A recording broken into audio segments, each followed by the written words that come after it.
Olá, olá, boa noite. Estou fazendo um teste para mais uma live da nossa querida fraterna, com a graça de Deus. E estou aqui para ter um retorno aí de quem está entrando agora. Bárbara, boa noite a todos. Quero que vocês me falem sobre o áudio, o foco, se está tudo bem. Pelo Facebook também eu peço o retorno. Eu quero ter o feedback também do Facebook, para ver se está tudo bem com o áudio. Enfim, mais uma noite de live da Fraterna, não é verdade? Antes de dar o horário, pois muito bem, vamos lá. Eu vou só esperar o retorno do André e daqui a pouco eu desligo aí os comentários do Instagram, que é mais para a gente poder se concentrar mesmo na live. Boa noite a todos, sejam todos muito bem-vindos. Aproveitando que ainda não deu 20 horas, eu quero parabenizar alguns amigos da Fraterna que estão celebrando a vida. Então hoje nós temos os aniversariantes Bate, nosso querido Bate, que eu tô vendo aí, parabéns Bate!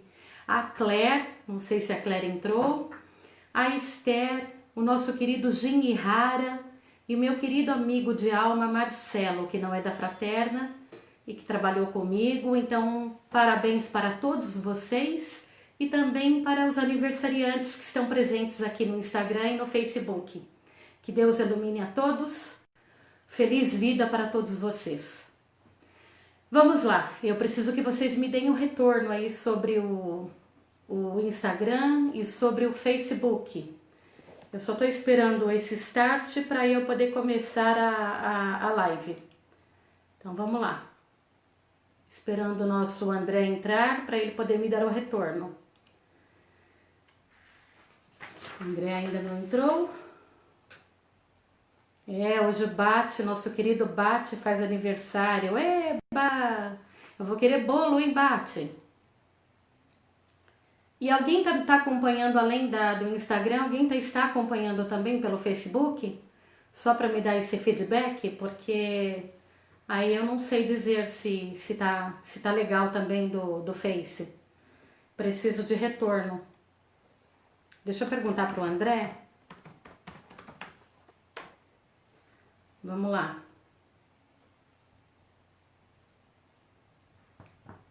André, e aí? Eu tô vendo você no Facebook, tá tudo ok? Me dá o start aí porque eu não vi. Boa noite a todos. Daqui a pouco eu vou encerrar aí os comentários, tá bem? Pra gente começar a live da noite. Só tô esperando o André dizer assim, Edi, ok, o Facebook tá tudo certo. É complicado, né? Porque a gente não tem o retorno. Agora eu vi, perfeito. Tô aqui falando mais que o repórter. Boa noite, Cezita. Boa noite a todos. Bom, já deu 20 horas. Vamos começar então a live da noite. Deixa eu só encerrar aqui os comentários, com licença. Muito bem, muito bem. Então hoje, eu que ficava sempre nos bastidores, hoje o André me colocou aqui para poder fazer a live da noite. Olha só a responsabilidade. Muito obrigada a presença de todos vocês que estão nos acompanhando pelo Instagram e pelo Facebook. É uma honra, é um prazer estar aqui e eu espero sinceramente que a mensagem da noite ela chegue nos corações de vocês, assim como tocou o meu coração. O tema de hoje não é um tema fácil, né? É um tema que realmente exige muito da gente, muita reflexão, muita reforma íntima. Antes de iniciar, vamos primeiro serenar os nossos pensamentos, iniciar com uma prece, como a gente sempre faz lá na Fraterna. Então que o nosso Mestre Jesus nos envolva nesta noite e que os amigos benfeitores nos proteja e permita com que sejamos cada vez mais amorosos para com o próximo. Que possamos desenvolver a capacidade de enxergar a necessidade do outro e que nosso coração saia deste eu primeiro para ver com profundidade tudo à minha volta. Graças a Deus. É que nós possamos sair do eu primeiro para vermos com profundidade tudo à nossa volta. Então, vamos lá hoje com um tema bem intenso. Eu vou falar sobre o ego na visão espírita. Mas antes de eu entrar no nosso bate-papo propriamente dito, na nossa palestra, eu quero contar para vocês uma parábola. É uma parábola zen budista que fala muito bem sobre essa temática. Um homem chamado Khandata desperta atormentado depois de sua morte, nas zonas inferiores do plano espiritual. Por um grande período, Khandata praguejou, perdido em seus pensamentos obscuros, até que um dia, cansado de esbravejar, resolveu pensar sobre a sua vida na Terra e sobre a sua conduta e sobre Deus, coisa que ele não estava habituado. E desde então, Khandata passou a suplicar ao Senhor da vida que o retirasse daquele lugar escuro. Eis que um dia, depois de muito tempo, um anjo desce do céu e lhe diz: Khandata, o Senhor da vida ouviu seu pedido e me enviou para lhe ajudar. Mas, para que isso seja possível, eu preciso que você me conte algo de bom, algo de generoso que você tenha feito na terra. Algum gesto seu, Khandata, desinteressado, que pudesse ajudar o próximo. Khandata disse: então, não vou sair daqui nunca. Eu não me lembro de nada que eu tivesse feito para ajudar o próximo. Nunca fiz nada de bom.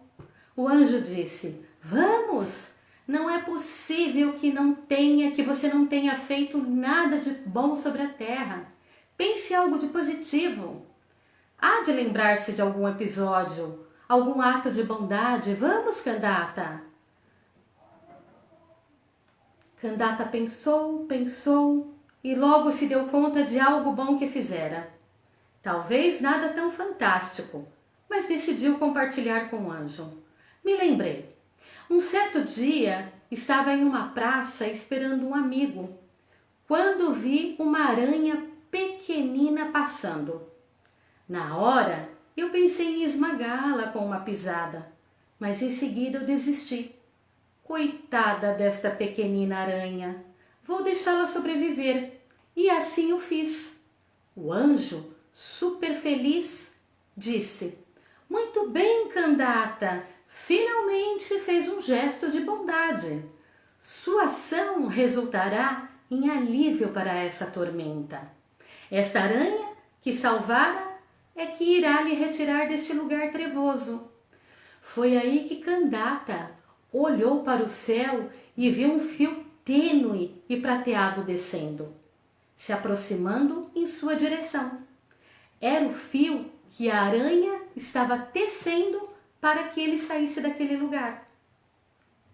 Ele ficou aliviadíssimo e percebeu que o fio era forte e que daria para subir, se livrando daquela escuridão. Então ele riu e gritou: bom, muito bom! Com ambas as mãos, ele se agarrou naquele fio e começou a subir para chegar à terra da suprema alegria. Entretanto, foi quando ele percebeu de repente que lá embaixo, no fio da aranha, agarravam-se vários condenados, seguindo-o. Mas parecia uma fila de formigas escalando incansavelmente. Khandata, vendo isso, assustado e com medo, limitou-se um bom tempo a ficar parado, com a boca aberta, feito um tolo, apenas movendo os olhos de um lado para o outro, como que um fio frágil de aranha que mal aguentava o seu peso poderia resistir ao peso de um número tão grande de condenados?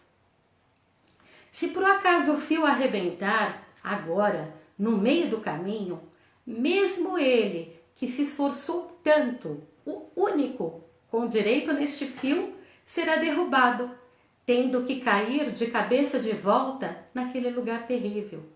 Se não fizesse nada agora, o fio se partiria em dois no meio e ele despencaria irremediavelmente. Nesse momento, Kandata berrou: seus malditos condenados! Esse fio de aranha me pertence! Perguntaram para quem se podiam subir? Desçam! Desçam já daí! Quando assim urrou, neste instante, o fio da aranha, até então impassível, de repente, do ponto onde Kandata estava dependurado, pimba! Fez-se o som do fio partindo-se. Assim, Kandata não teve como se sustentar. Num instante tão breve que nem dava tempo de dizer ai, imediatamente caiu girando como um peão ao vento, despencando direto de cabeça para baixo nas profundezas da escuridão. Kandata voltara ao sofrimento. E por qual motivo Kandata voltara ao sofrimento? Por causa do quê? Do seu egoísmo. Vejam, ele perdeu mais uma vez a oportunidade de ser auxiliado, de encontrar a felicidade e a paz, porque ele foi egoísta. Se nós formos lá no Evangelho segundo o Espiritismo, capítulo 11, item 11, diz assim: egoísmo, chaga da humanidade, tem que desaparecer da Terra porque impede o seu progresso moral. Ao Espiritismo está reservada a tarefa de fazê-la elevar-se na hierarquia dos mundos. O egoísmo é, pois, o alvo para o qual todos os verdadeiros crentes devem dirigir suas armas, suas forças e sua coragem. Digo coragem porque esta é a qualidade mais necessária para vencer do que para vencer aos outros. Que cada um, portanto, empregue todos os esforços a combatê-lo em si próprio. Certo de que esse monstro devorador de todas as inteligências, esse filho do orgulho, é a fonte de todas as misérias terrenas. É a negação da caridade e, por isso mesmo, o maior obstáculo à felicidade dos homens. Vejam que os espíritos atribuem ao egoísmo uma importância muito grande. Por quê? Porque eles dizem que é uma chaga que emperra o progresso da Terra, impedindo o quê? De evoluir na hierarquia dos mundos. Eles nos dizem que ao Espiritismo está destinado o quê? A tarefa de auxiliar na erradicação do egoísmo, para favorecer a evolução do nosso planeta. E também eles afirmam que o egoísmo é um obstáculo à felicidade. Então, em longo prazo, a erradicação do egoísmo deverá elevar a Terra na hierarquia dos mundos. E em médio e curto prazo, começa a garantir para nós o quê? Uma cota de felicidade. Mas, Edi, se o egoísmo é assim tão importante e cabe a nós espíritas a tarefa de erradicá-lo, se precisamos vencê-lo, se faz necessário saber do que se trata o egoísmo, não é mesmo? Sim, se faz necessário sabermos sim o que é o egoísmo. Resumindo, o egoísmo, ele é a característica daquele ser que só pensa em si mesmo e só age de acordo com seus próprios interesses. O sujeito, ele tem dificuldade de perceber ou de aceitar que os outros também têm anseios, que têm necessidades, não se importando com isso e assim ignorando que seus atos e palavras possam ferir ou prejudicar outras pessoas. O egoísmo, que vem do ego, vem da personalidade, ele está ligado ao nosso eu. Há uma instância, gente, muito importante na construção do nosso ser, na edificação dos nossos valores morais. Eu assisti uma palestra onde a palestrante disse assim, que eu achei e, portanto, vou compartilhar aqui com vocês. Nós não poderíamos sobreviver sem o nosso ego, sem esse centramento em nós. Mas esse movimento de centramento também nos chama para o descentramento ao mesmo tempo. E nós precisamos estar atentos a isso. Nós precisamos tomar cuidado com o nosso ego. Na questão 783 do Livro dos Espíritas diz isso, né? Emmanuel, antes, falando Emmanuel sobre a passagem do egoísmo, ele dá um exemplo do egoísta e do caridoso. Cristo, ele exerce a caridade durante o martírio. E Pilatos, egoísta, lava suas mãos, pensando no quê? Somente nele. Este ensinamento é um chamamento para nós espíritas. O egoísmo, ele é considerado a matriz de todos os males do homem. O egoísta, ele coloca os seus interesses, opiniões, desejos em primeiro lugar, além de ser invejoso, ciumento e nunca estar satisfeito com nada. Então veja, quando eu falei lá atrás na questão 783 do Livro dos Espíritos, Kardec pergunta aos espíritos, qual o maior obstáculo para o progresso? E nesse caso ele se referiu ao progresso moral. E os espíritos respondem, sabe o quê? São o orgulho e o egoísmo. Mas por que será? Porque o orgulho e o egoísmo, ele traz dificuldades para nós evoluirmos moralmente. O orgulho, ele se opõe à humildade, enquanto que o egoísmo se opõe à caridade. Veja, e humildade e caridade são os caminhos para a nossa salvação. Não é a Idi que está falando, está nos livros. Por isso que dizem que o egoísmo é filho do orgulho. O orgulhoso, ele sempre se acha o tal, que tem mais qualidade, direito sobre os outros. E se ele acha isso, o que ele é então? Ele é um egoísta, com certeza. Por exemplo, em uma divisão de bens entre herdeiros, o irmão egoísta, ele sempre acha que deve ficar com a melhor parte da herança. Por quê? Porque ele se acha superior, melhor que os demais irmãos, que fez mais pelos pais e que merece, por aí vai. Gente, nós precisamos pensar mais no próximo. Esqueci. Deixei o alarme tocando. Nós precisamos pensar mais no próximo. Na medida que eu vou diminuindo o meu orgulho, automaticamente eu vou aumentando o quê? A minha humildade. E na medida que eu me torno mais caridoso, eu me torno menos o quê? Menos egoísta. Olha que coisa, que exercício bacana de se fazer. Quando nós exacerbamos o nosso orgulho, aparece um carinha que se chama, sabe como? Melindre. Ah, esse melindroso. O melindroso se magoa com facilidade, se ofende com as críticas e se supervaloriza. Em uma reunião, por exemplo, esse carinha, o melindre, ele precisa, é uma necessidade, que suas ideias sejam acatadas. Caso contrário, ele se magoa. Isso ocorre muito onde? Vamos aí, vamos pensar.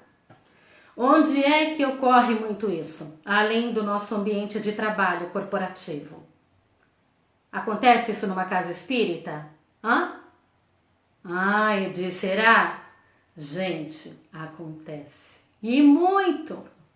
Aí eu falo, cadê a humildade, trabalhadores? Cadê? Eu me incluo, viu? Em algumas vezes. Eu já fui melindrosa também.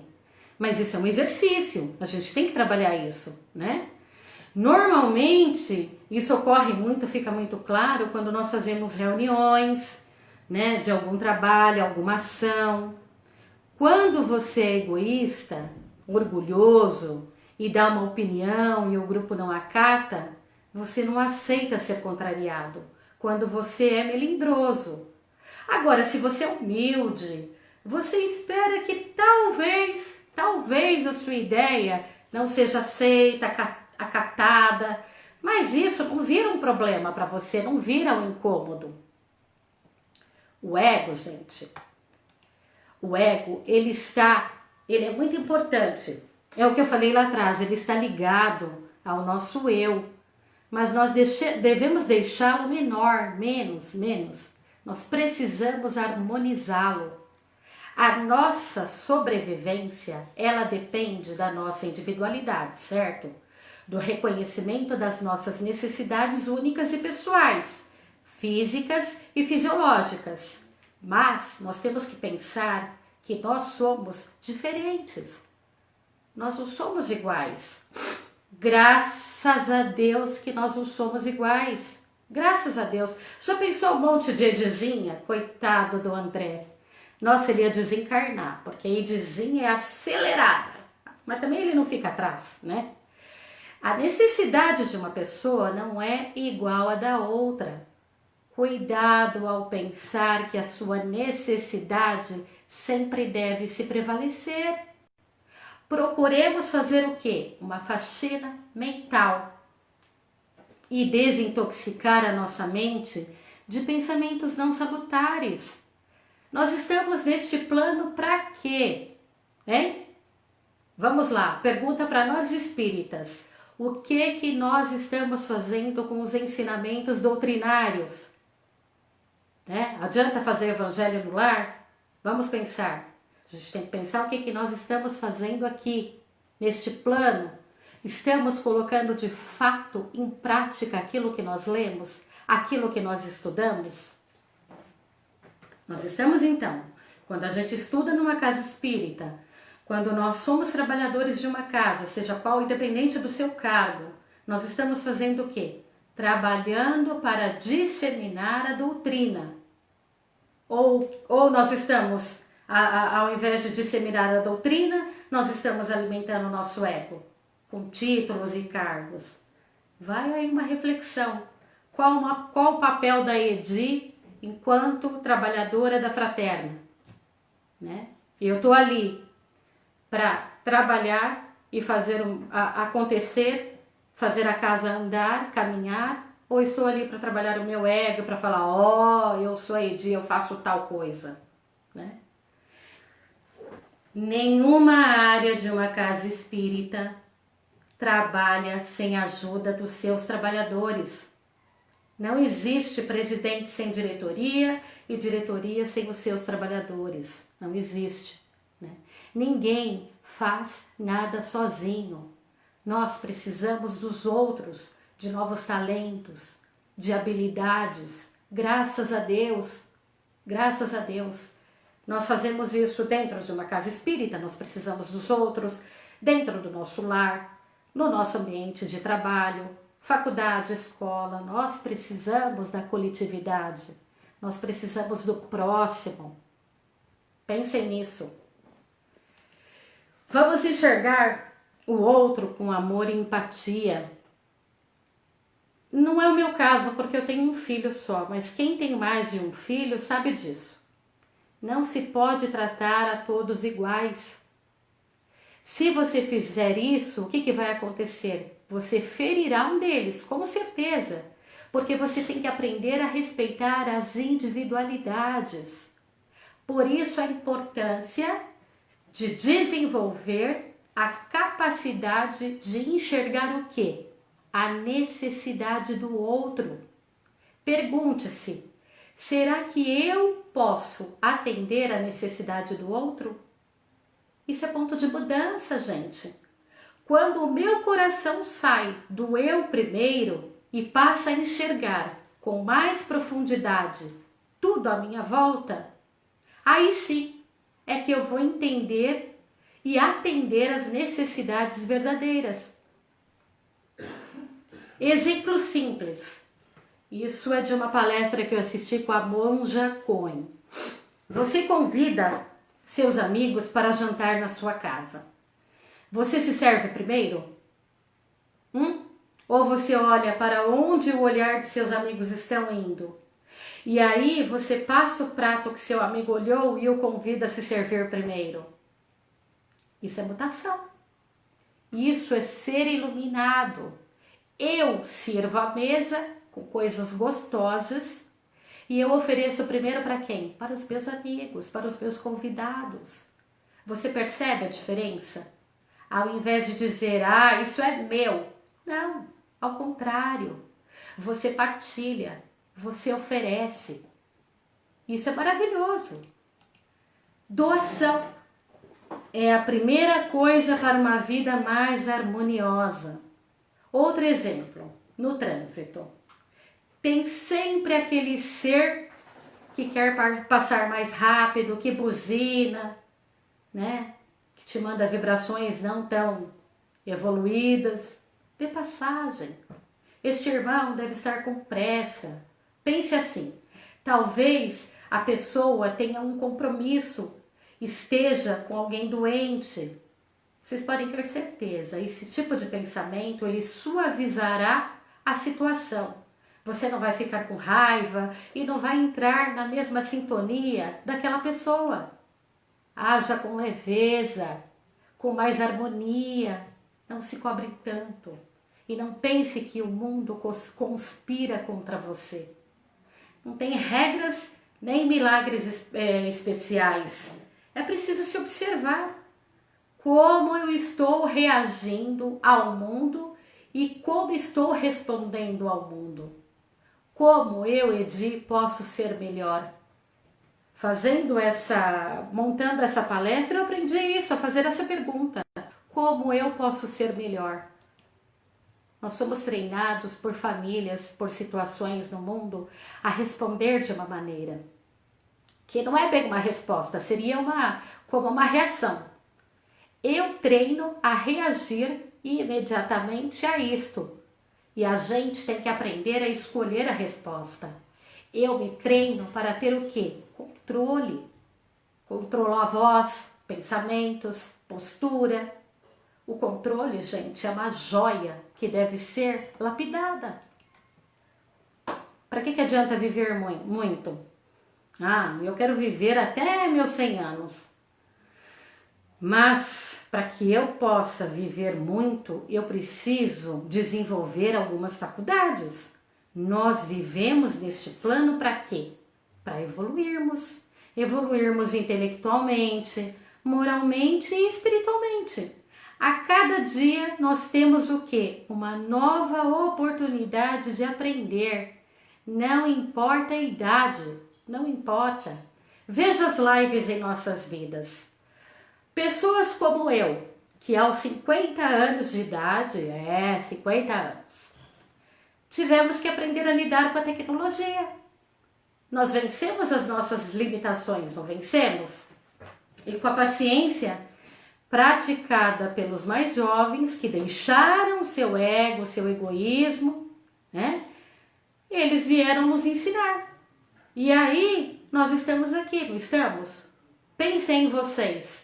Puxa, a Fraterna só tá fazendo live pelo Instagram. Eu não sei nem o que é isso. Como é que eu faço? Imaginem vocês, a gente aqui do outro lado da câmera que tinha que aparecer. Eu, se não fosse a ajuda inicial da Deia, lá no comecinho, e claro, a minha coragem, talvez eu não estivesse aqui. Ninguém é insubstituível, tá? De repente aí, não poderia ser eu. Então, Jenny, você não deu certo para esse treino. Vamos colocar uma outra pessoa. Ok. Não, eu não fui realmente, não deu certo. Vamos colocar uma outra pessoa que saiba, né? Mas viu que deu certo ainda que com todos os defeitos, né, gente? Deu certo. Hoje, eu e o André aparecemos mais, não aparecemos? Porém, nós dois não podemos deixar que o ego tome conta de nós. Por quê? Porque nos bastidores tem muita gente trabalhando, dando o seu melhor para quê? Para que isso pudesse acontecer. Então lá em divulgação nós temos Luciana trabalhando, Samantha, Jonatas, Tati, Vanessa, cada um contribuindo com aquilo que tem de melhor. A equipe está ali, nos dando dicas para nos posicionarmos melhor, frente às câmeras. Há pessoas fazendo tripés personalizados, como meu marido, por exemplo. Né? Ele tira um tripé de uma bateria para poder fazer um tripé para colocar o celular. Né? Então eu tenho que ser grata. Logo, logo eu falo que eu ficarei desempregada, pois se Deus quiser a casa, ela voltará às atividades, né? E aí as lives não ficarão tão em evidência. O que eu quero dizer com tudo isso, com essa exemplificação, é que nós precisamos dos outros. Nada e ninguém vive sem a ajuda do próximo. Faça uma pergunta. Qual o sentido da minha vida? O que eu tenho feito com as minhas escolhas? Como é que eu tenho usado essa experiência tão rara de ser humano? O que eu tenho feito de bom? Faça esse exercício. Toda noite pergunte a você, hoje, o que foi que aconteceu de bom em minha vida? O que foi que eu fiz de bom? E amanhã, o que eu farei de bom? O que eu vou aprender? Eu vou contribuir para o bem coletivo? Então, com essas perguntas, eu saio para dizer o que eu ganho, para quê? Para dizer o que eu partilho. É essa a diferença. Vamos examinar o nosso ego para nos libertarmos do quê? Do apego. Essa palavrinha tão pequenininha, mas que faz um estrago, gente. E como nós somos apegados a estruturas, a cargos, a postos, a mesmo a filhos, né? A amigos. Não posso dividir minha amizade, ela é só minha amiga. Ela não pode ter outra amiga. Não, meu filho? Não, eu não gosto dessa nora. A gente já faz uma leitura da nora sem a desconhecer. Por quê? Porque a gente é apegado ao nosso filho. Há pessoas, gente, que se aposentam e não conseguem se afastar do local de trabalho. Elas ficam ali presas. E quando desencarnam, também ficam ali. Olha que triste. Eu, Edi, eu não sou mãe do João. Eu estou mãe do João.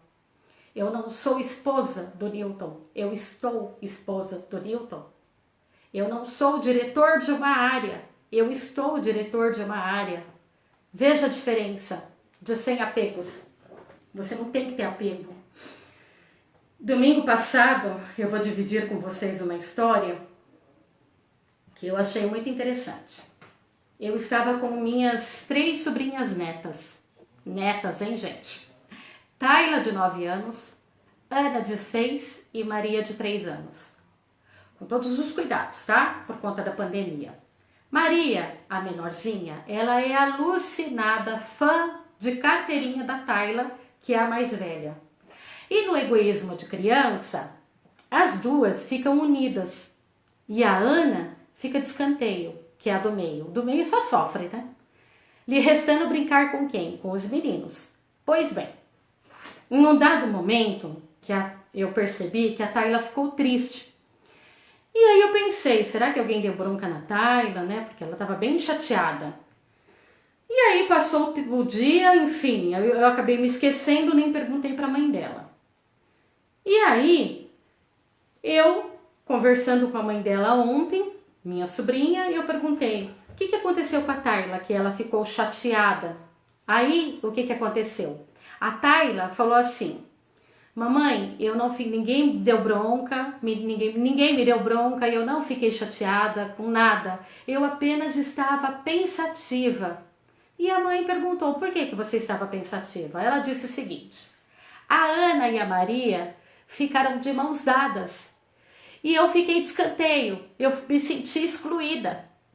Então eu pensei, nossa, a sensação de se sentir colocada de escanteio, de se sentir excluída, ela é muito triste, ela é horrível essa sensação. E aí eu pensei em quem? Eu pensei na minha irmã, mamãe. Eu pensei, nossa, a Ana, então, todas as vezes ela se sente excluída quando eu fico com a Maria. E aí a mãe dela falou, e aí, o que que você pensou disso tudo? Eu pensei, mamãe, que nunca mais eu vou fazer isso com a minha irmã, porque é muito ruim se sentir excluído, se sentir jogado de escanteio. Percebem o que ocorreu? A Tayla exercitou o quê? Ela exercitou a empatia e nunca mais fará com a sua irmã aquilo que não gostaria que fizessem com ela. Ela então abriu mão do quê? Do egoísmo e se colocou no lugar do outro. É assim que nós devemos fazer. O ego, gente, o ego ele tem armadilhas. Desculpem, eu tô com falta de retorno, toda hora eu tô colocando a mão no meu nariz. Por isso, eu tô surda, gente, completamente sem audição hoje. Mas vamos lá, o ego ele tem armadilhas. Se você acha que é mais espiritual andar de bicicleta ou usar transporte público para se locomover, tudo bem. Mas se você julgar qualquer outra pessoa que dirige um carro, então você está preso em uma armadilha do ego. Se você acha que é mais espiritual evitar saber de fofocas ou notícias da mídia, mas se encontra julgando aqueles que leem essas coisas, então você está preso à armadilha do ego. Sempre esteja consciente ao se sentir superior. A noção de que você é superior é a maior indicação do quê? De que você está em uma armadilha egoica. O ego, gente, ele adora entrar pela porta de trás. Ele vai pegar uma ideia nobre, como por exemplo começar yoga, e até então distorcê-la para servir o seu objetivo, ao fazer você se sentir superior aos outros. Você começará então a menosprezar aqueles que não estão seguindo o seu caminho espiritual certo. Superioridade, julgamento e condenação. Essas são as armadilhas do ego. E a todo momento o Evangelho, ele nos convida a fazer o quê? Uma reforma íntima. Só que dá trabalho, não dá? Nós temos que desfazer de algumas amarras que para nós ainda são necessárias. Abrir mão do supérfluo, do status, da posição e por aí vai. O ego é tudo que somos por meio das sucessivas reencarnações. Ao tomarmos posse das nossas responsabilidades espirituais, nós adquirimos o quê? O livre-arbítrio. E aí nós conseguimos lidar com o nosso ego da melhor maneira, de uma forma equilibrada. Livre-arbítrio é o quê? Livre-arbítrio é a faculdade que tem o indivíduo de determinar a sua própria conduta. Ou seja, você pode plantar o que você quiser, mas você vai colher exatamente o que você plantou. É disso que a gente não pode esquecer. Claro que é importante nós sabermos das nossas qualidades, das nossas virtudes, né? Do que nós somos bons. Mas você precisa também ter consciência dos seus defeitos e procurar corrigi-los. Então, gente, a mensagem é para não darmos trégua ao ego. Oremos para nós nos conectarmos com Deus. Era esta a mensagem que eu queria deixar aqui para vocês. O ego ele é muito extenso, eu poderia ficar aqui horas falando com vocês sobre o ego, né? O que a gente tem que prestar atenção é de não dar tanta evidência para ele, a procurar pensar mais no próximo, né? É isso. Antes de encerrar com uma prece, eu quero fazer a chamada da live de amanhã. Amanhã nós vamos ter a nossa querida Ana Cláudia Marques, também pelo Instagram e pelo Facebook. Ela vai falar sobre as diferentes sensações dos desencarnados. Olha que tema, hein? Então, por favor, nos acompanhem, nos sigam agora pelo Facebook e Instagram. E aí depois não esqueçam também de ir lá no nosso canal do YouTube, dar um like e compartilha também o nosso canal para as outras pessoas. Nós estamos precisando de seguidores. Então era essa a mensagem que eu tinha para passar para vocês sobre o ego. Então, vamos agora serenar os nossos pensamentos, elevar o nosso pensamento ao nosso Mestre Jesus, aos amigos benfeitores e mentores da nossa querida fraterna. Gratidão é a palavra que eu quero aqui deixar. Gratidão pela oportunidade de mais um aprendizado. Que sejamos capazes de olhar o próximo com mais amor e mais empatia, e que nossa existência neste planeta Terra seja de aprendizado e de evolução. Eu vou ler uma mensagem para vocês que é do livro Sempre Melhor, do De Luca, que diz assim, é uma mensagem de otimismo. Sem a renovação mental, não conseguiremos experimentar as coisas boas que Deus preparou para nós. Sem a renovação da nossa mente, não haverá renovação das nossas células doentes. Não haverá transformação das energias negativas que nos acompanham. Não haverá abertura de caminhos para a nossa prosperidade.